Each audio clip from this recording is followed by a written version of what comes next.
Hello everyone, welcome back to my channel and I hope that you're all doing very well. So today in this video we'll be discussing an essay written by Rachel Falconer, that is young adult fiction and crossover phenomenon.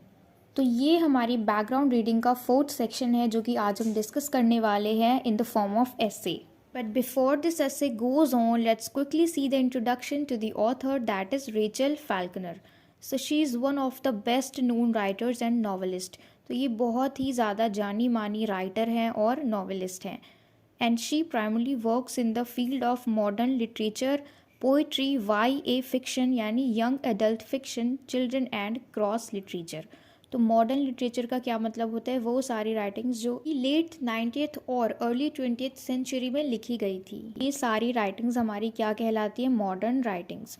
तो इनमें इन्होंने work किया, poetry में किया, YA fiction यानी young adult fiction में इन्होंने अपना योगदान दिया, चिल्ड्रन लिटरेचर में और क्रॉस लिटरेचर में, जिसमें कि हम काफ़ी सारे कल्चर्स के बारे में जानते हैं, इनकाउंटर करते हैं और इसमें राइटिंग्स का कंपैरिजन होता है. तो ये सारे वर्क्स, ठीक है, जैसे modern literature, poetry, YA fiction, children और क्रॉस लिटरेचर, इन सब में इनका बहुत ही ज़्यादा योगदान रहा है और ये बहुत ही ज़्यादा अच्छी राइटर और नॉवेलिस्ट मानी जाती हैं. So it's the little introduction to the author. अब हम देखते हैं कि इस एसे का लर्निंग ऑब्जेक्टिव क्या है. तो इसका लर्निंग ऑब्जेक्टिव क्या है? To gain an understanding of Rachel's Falconer's essay young adult fiction and the crossover phenomena. यानी इस एसे को इन्होंने यूज़ किया है सारे स्टूडेंट्स को समझाने के लिए, इंट्रोड्यूस कराने के लिए इन सारी चीज़ों से. किन सारी चीज़ों से? Children's literature, young adult literature, cross over literature and their prominence in contemporary times. यानी अभी के टाइम में, ये जो प्रेजेंट टाइम चल रहा है, इसमें इन सारी चीज़ों के बारे में हमें इंट्रोड्यूस कराने वाले हैं हमारे ये ऑथर. इस पूरे एस्से का मेन फोकस क्या है कि सोशल और कल्चरल सिग्निफिकेंस जो यंग एडल्ट के हैं, ठीक है, जो भी यंग एडल्ट फिक्शन है उनके सोशल और कल्चरल सिग्निफिकेंस क्या है. सबसे पहले तो हम मीनिंग समझेंगे कि यंग एडल्ट क्या होता है. यंग एडल्ट फिक्शन जो होता है, यानी एक यंग एडल्ट फिक्शन जो होता है वो किन के लिए लिखा जाता है? This is written for readers from 12 to 18 years of as.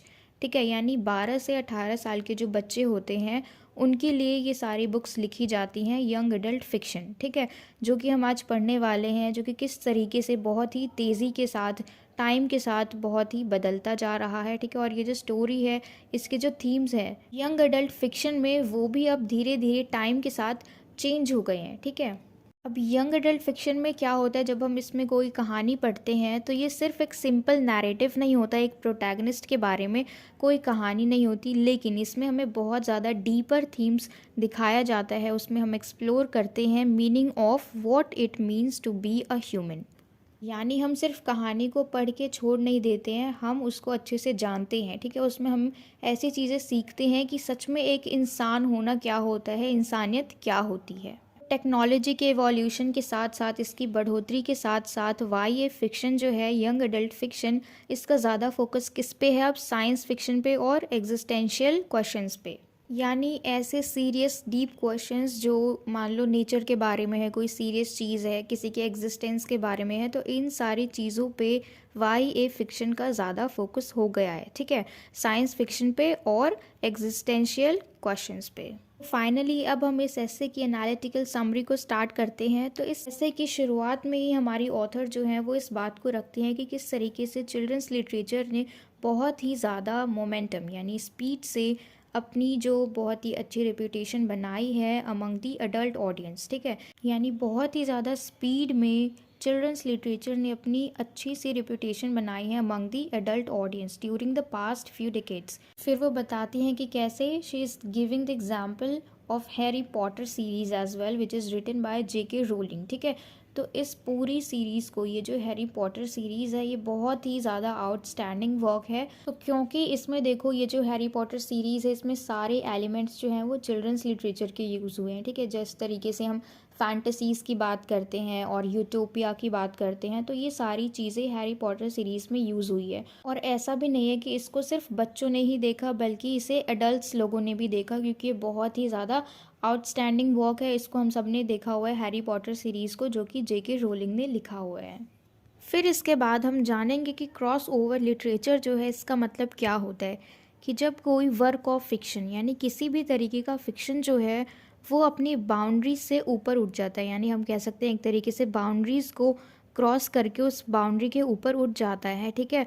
और ऐसे ऑडियंस को लेके आता है, मान लो अगर वो फिक्शन चिल्ड्रंस लिटरेचर के अंदर आ रहा है लेकिन उसके जो ऑडियंस हैं वो सारे एडल्ट्स हैं, ठीक है। तो इस तरीके से इस फिक्शन ने अपनी बाउंड्रीज को क्रॉस किया, वो ऊपर उठा, ठीक है। और ऊपर उठने के बाद जो बाकी ऑडियंस आए इसके पास, तो इसको हम कहेंगे क्रॉस ओवर लिटरेचर। और ये जो क्रॉस ओवर लिटरेचर है ये पहले भी एग्जिस्ट करती थी, ये जो फिनोमिनन है ये पहले भी एग्जिस्ट करता था जब कई सारी ऐसे बुक्स की पब्लिकेशंस हुई थी, जैसे the Lord of the rings, ये एक एडल्ट्स की फेरी टेल है। उसके बाद है वाटरशिप डाउन, ये भी एडल्ट्स के ऊपर ही हम कह सकते हैं मूवी बनी हुई है।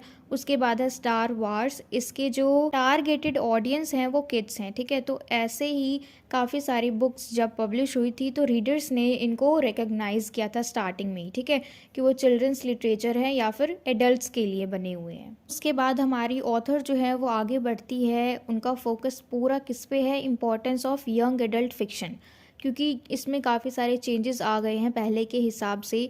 पहले जो बच्चों के लिए था वो बच्चे ही देखा करते थे, लेकिन अभी क्या होता है, एडल्ट्स लोग भी बच्चों की चीज़ें देखते हैं, ठीक है। एडल्ट्स लोग भी फेरी टेल्स देखते हैं, जो भी फैंटेसीज़ होती हैं, एनीमे मूवीज़ होती हैं, वो सारी चीज़ें बड़े लोग जो एडल्ट्स होते हैं वो भी देखते हैं।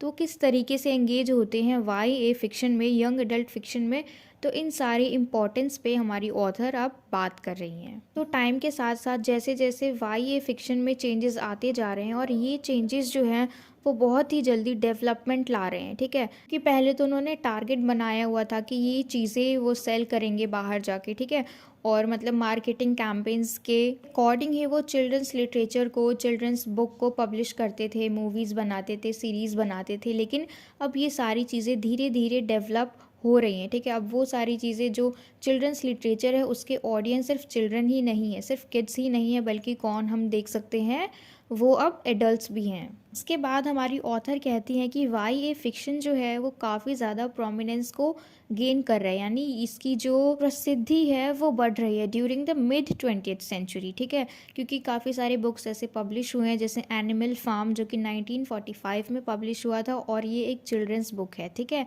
उसके बाद है द कैचर इन द राय, ये एडल्ट्स के लिए बनाया गया है, जो कि लिखा गया था 1951 में। उसके बाद टू किल अ मॉकिंग बर्ड, ये भी एडल्ट्स के लिए ही है, जो कि लिखा गया था 1960 में। टाइम के साथ साथ ये सारे नॉवेल्स बहुत ज़्यादा क्लासिक हो गए हैं और वो अभी भी बहुत ज़्यादा रेलेवेंट हैं, ठीक है। अभी भी काफ़ी सारे लोग इनको पढ़ते हैं, रीड करते हैं, तो अभी भी ये काफ़ी रेलेवेंट हैं। तो काफ़ी सारे राइटर्स जैसे सैलेंजर, गोल्डिंग, ब्लूम, तो इन सब ने कोशिश किया कि किस तरीके से जो यंग और एडल्ट्स की राइटिंग्स जो हैं, ये इनके जो वर्क्स हैं ये किस तरीके से अलग हैं, ठीक है। तो इसके ऊपर ये लोग डेफिनेशंस ढूंढने की बहुत कोशिश कर रहे थे। लेकिन फिर अभी प्रेजेंट एरा में उन्होंने क्या देखा कि यंग रीडर्स जो हैं उनका ज़्यादा इंटरेस्ट क्या है, वो ये है कि वो ज़्यादा इंटरेस्टेड है एडोलेसेंस के कॉन्सेप्ट्स में, ठीक है। यानी वो खुद तो बड़े हो गए हैं लेकिन उन्हें जो दूसरे यानी जो किड्स हैं उनकी राइटिंग ज़्यादा पसंद आती है, उनका जो लिटरेचर है चिल्ड्रंस लिटरेचर उन्हें वो ज़्यादा पसंद आता है, उसमें वो ज़्यादा इंटरेस्टेड हैं, ठीक है। तो अगर हम बात करें यंग की, तो यंग में क्या कौन आ गए, टीनेजर्स, ठीक है। और उसके बाद अगर हम बात करें एडल्ट्स की, तो 18 अबव जितने भी हैं वो सारे एडल्ट्स हैं। तो ये एडल्ट्स कहाँ के ऑडियंस बनते जा रहे हैं धीरे धीरे, चिल्ड्रंस लिटरेचर के। और मेनली चिल्ड्रंस लिटरेचर का जो टारगेट ऑडियंस होता है वो कौन होते हैं, बच्चे, चिल्ड्रन, किड्स, है ना। लेकिन अब ऐसा नहीं हो रहा है, जो इसकी जो प्रसिद्धि है वो बहुत ज़्यादा बढ़ती जा रही है। चिल्ड्रंस लिटरेचर की प्रसिद्धि जो है वो बहुत ज़्यादा बढ़ती जा रही है। और पहले चिल्ड्रंस लिटरेचर सिर्फ मार्केटिंग लेवल पे बनाया जाता था, चिल्ड्रंस को नज़रिए में रख के, ठीक है, किड्स के अकॉर्डिंग ही बनाया जाता था। लेकिन अब इसमें डेवलपमेंट आ रहा है, ठीक है। अब ये सारी चीज़ें ज़्यादा किड्स तो देख ही रहे हैं, लेकिन इसके साथ साथ इसके जो ऑडियंस है वो चेंज हो रहे हैं। अब सिर्फ बच्चे नहीं है इनके ऑडियंस, लेकिन एडल्ट्स भी हैं चिल्ड्रंस लिटरेचर के ऑडियंस। इस पूरी एस्से का मेन फोकस क्या था, social and cultural significance of young adult fiction, जो कि हमने इस पूरे एस्से में अच्छे से डिस्कस कर लिया। और हमारी ऑथर ने इस चीज़ को बहुत ही अच्छे से एक्सप्लेन किया है। और इसके बाद हमारी ऑथर ने इसके बाद जो है वो सारी चीज़ें हैं वो तो आज की इस वीडियो में इतना ही and it was a short summary of this essay. तो मुझे पूरी उम्मीद है कि आपको सब कुछ क्लियर हो गया हो। वैसे तो हमने इसमें सारे मेन पॉइंट्स को डिस्कस किया, जो भी इंपॉर्टेंट थे हमने उसको डिस्कस किया। तो मुझे पूरी उम्मीद है कि आपको सब कुछ क्लियर हो गया हो। And if so then please let me know in the comment box if you like this video and share it with your friends as well so that they can get help from it. And don't forget to subscribe my channel. Until we meet in the next video, keep learning.